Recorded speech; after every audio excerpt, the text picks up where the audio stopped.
चलिए नमस्कार, स्वागत है हमारे चैनल पे, यूट्यूब चैनल पे। जो विद्यार्थी जेपीएससी और जेएसएससी की तैयारी कर रहे हैं उन विद्यार्थी के लिए क्लास बहुत ही महत्वपूर्ण है। हम उन विद्यार्थी को सलाह भी देंगे कि अवश्य इस क्लास को लें और दूसरों विद्यार्थी के पास भी शेयर करें। ये मैंने नोट्स बनाया हूँ जो कि बहुत ही इम्पोर्टेंट क्वेश्चन है जेपीएससी के लिए, जो आने वाली जो भी परीक्षाएं होंगी उनके लिए। और जेपीएससी में जिस तरह से मुंडा शासन व्यवस्थाएं से सिलेबस में देखा जा रहा है, मुंडा शासन व्यवस्थाएं की जो क्वेश्चन होती है वो मैं आपको बता देता हूँ। कुल 16 अंक के प्रश्न आते हैं, ये मैं आपको बता देता हूँ। ये आपका जेपीएससी का सिलेबस है, जिसमें मुंडा शासन व्यवस्था से एक प्रश्न आता है, नागवंशी शासन व्यवस्था से एक प्रश्न आती है, पहड़ा पंचायत व्यवस्था से एक प्रश्न आता है, मांझी परगना शासन व्यवस्था से आता है, मुंडा ढोकलो जातीय। इन सारे मुंडा शासन जो व्यवस्थाएं हैं और नागवंशी शासन व्यवस्था, जितना भी झारखंड की शासन व्यवस्था है, उनसे कुल 16 अंक के प्रश्न पूछे जाते हैं, जो कि बहुत ही महत्वपूर्ण है। 16 अंक काफ़ी मायने रखा जाता है। तो इन सारे शासन व्यवस्था को मैं टॉपिक वाइज डिस्कशन करूंगा, तो कृपया आप हमारे साथ बने रहिएगा। चलिए, पहला टॉपिक, आज मैं 2 टॉपिक लेकर के आया हूँ, एक मुंडा शासन व्यवस्था और एक नागवंशी शासन व्यवस्था।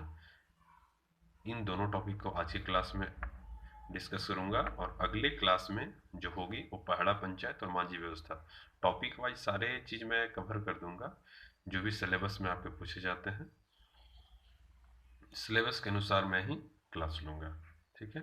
तो अगला जो भी होगा वो आपका अगला देख सकते हैं। फिर झारखंड आंदोलन चालू करूँगा, फिर झारखंड की विशिष्ट पहचान होगी, झारखंड के लोक कला, साहित्य, नृत्य, वाद्य, दर्शनीय, आदिवासी संस्कृति, ये सारे भी मैं डिस्कस करूँगा, ठीक है। तो चलिए, मैं आज का टॉपिक पे चलता हूँ, मुंडा शासन व्यवस्था के ऊपर।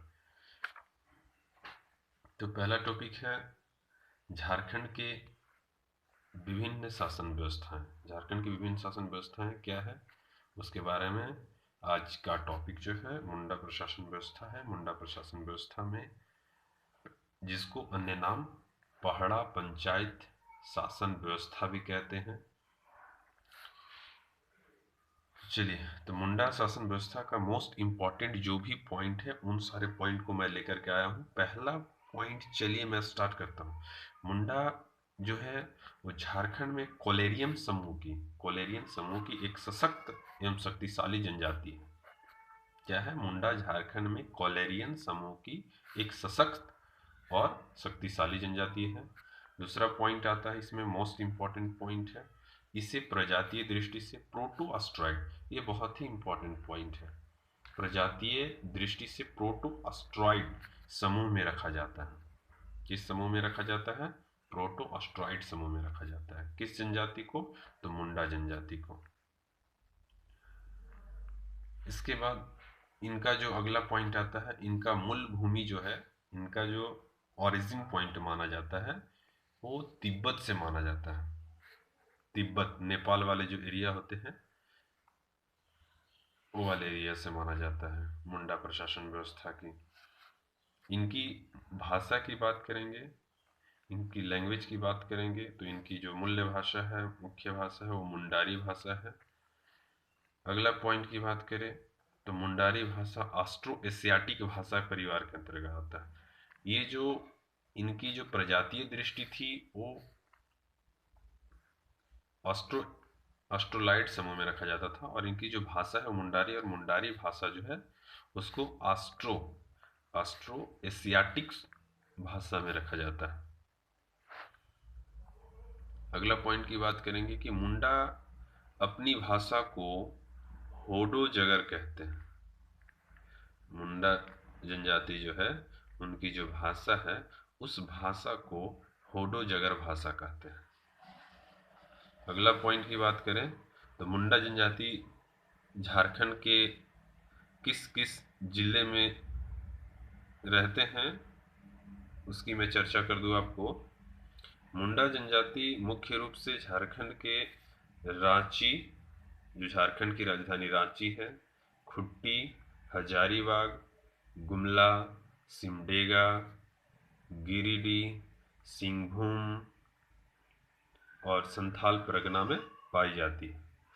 ये बहुत ही महत्वपूर्ण पॉइंट है, इसको कृपया ध्यानपूर्वक पढ़ेंगे कि किस किस ये जनजाति जो है किस किस जिले में पाए जाते हैं।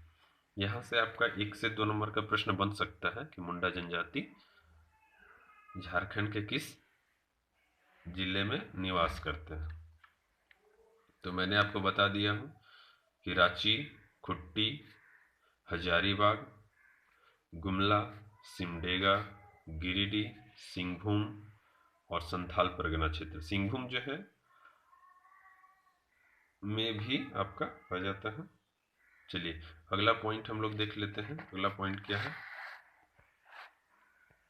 अगला पॉइंट जो आपका है, मुंडा गांव में 3 विशेष स्थल होते हैं। मुंडा गांव में 3 विशेष स्थल होते हैं, जिसका नाम है पहला सरना। सरना, पहला नाम सरना है। जहां सरना कहते किसको है? जहां इनके ग्राम देवता निवास करते हैं, उसी स्थान को सरना स्थल मुंडा जनजाति के लोग कहते हैं। दूसरा इनका महत्वपूर्ण स्थल जो होता है, विशेष स्थल होता है, वो अखड़ा होता है। क्षमा चाहेंगे, अखड़ा होता है।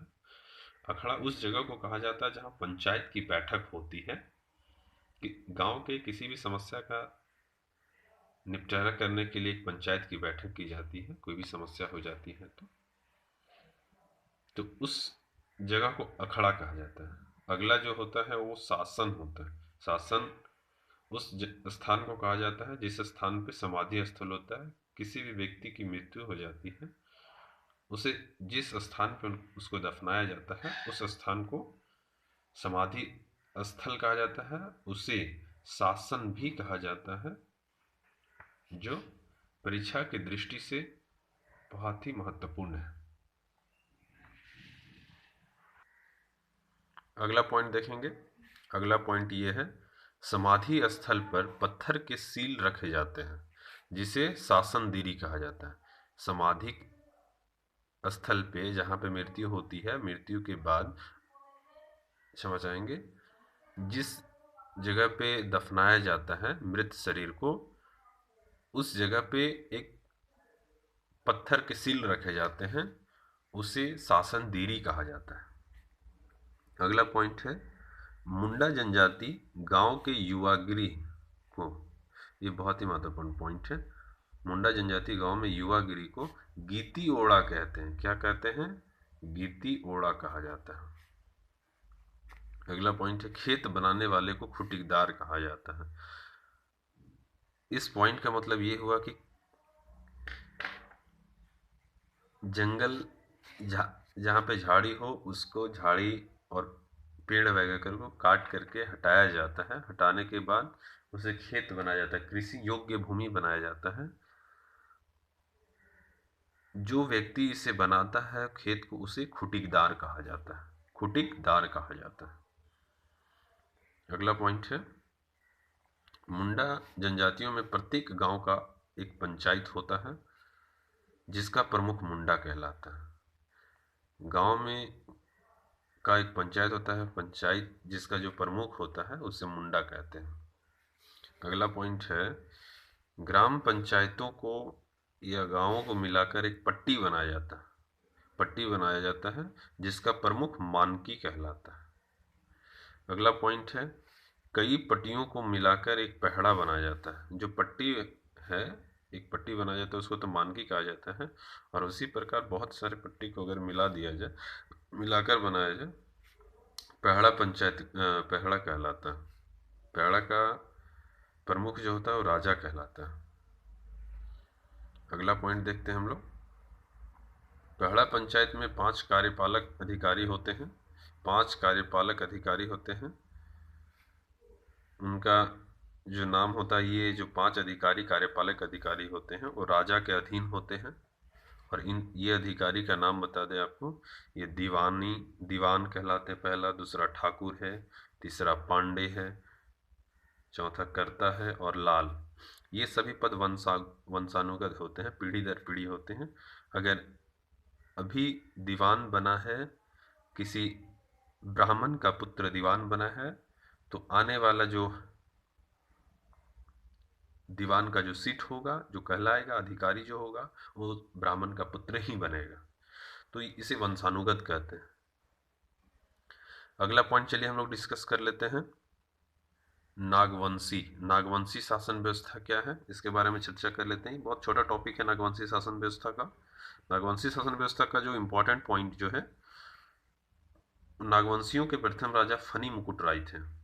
ये बहुत ही बार रिपीट क्वेश्चन किया गया है झारखंड के प्रत्येक, या जेएसएससी का एग्जाम हो या जेपीएससी का हो, इसमें बहुत ही बार पूछे गए हैं कि नागवंशियों के प्रथम राजा कौन थे, तो फनी मुकुट राय थे।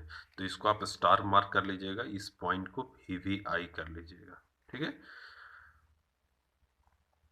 अगला पॉइंट है नागवंशी शासन व्यवस्था में कि 1616 ईस्वी में कर न दे पाने के कारण छोटा नागपुर खास के महाराजा दुर्जन शाह को कैद कर 12 वर्षों तक जहांगीर द्वारा रखा गया था। क्योंकि कर नहीं, जो महाराजा दुर्जन शाह को कैद करके रखा गया था कर न देने का कारण, ठीक है। तो उसके बाद समझौता होने के पश्चात 6,000 रुपये सालाना कर देने की सहमति हुई। उसके बाद इसी के आधार पे जो है दुर्जन शाह को कैद से मुक्त किया गया था। तो ये आज का दो टॉपिक था, एक मुंडा शासन व्यवस्था था, दूसरा नागवंशी शासन व्यवस्था। नागवंशी शासन व्यवस्था में वैसे कोई इंपॉर्टेंट पॉइंट थी नहीं, जितनी भी थी तो मैंने ले लिया। और भी अगर कोई फैक्ट मिलेगा तो मैं अगले वीडियो में सम्मिलित कर लूँगा, ठीक है। तो और भी अगर आप निरंतर इसका टॉपिक वाइज वीडियो चाहते हैं, बाय हैंड रिटेन चाहते हैं, तो आप एक बार कमेंट सेक्शन में बताइएगा। और अगर आप इसका PDF चाहते हैं इस नोट्स का, तो आप हमारे टेलीग्राम चैनल पर जुड़ लीजिएगा, वहाँ आपको उपलब्ध करा दी जाएगी। और जो चैनल की जो लिंक होगी आप सर्च कीजिएगा, टेलीग्राम चैनल पे जाकर के आप सर्च करेंगे जीनियस सक्सेस एजुकेशन,